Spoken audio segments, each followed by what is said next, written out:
امام علی علیہ السلام کی خدمت میں ایک شخص آیا اور دست ادب کو جوڑ کے عرض کرنے لگا، یا علی ابن ابو طالب علیہ السلام، میرے اپنے ہمیشہ مجھ پہ تنقید کرتے ہیں،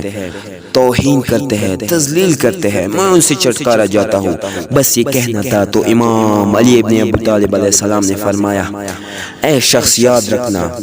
تمہارے سچے دوست تمہارے عیب تمہارے منہ پہ کہیں گے، لیکن جو لوگ دلی طور پہ تم سے رشتہ صداقت نہ رکھے ہو وہ تمہارے عیب تمہارے پیٹھ پیچھے کہیں گے۔ اس شخص نے عرض کیا، یا علی، مجھے کیسے پتہ چلے کہ یہ جو مجھ پہ تنقید کر رہا ہے یہ میرے توہین کی نیت سے کر رہا ہے یا میرے اصلاح کی نیت سے؟ تو امام علی ابن ابو طالب علیہ السلام نے فرمایا،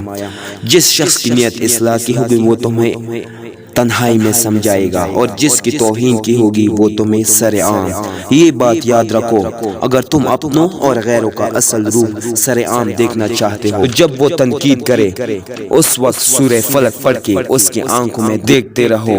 اگر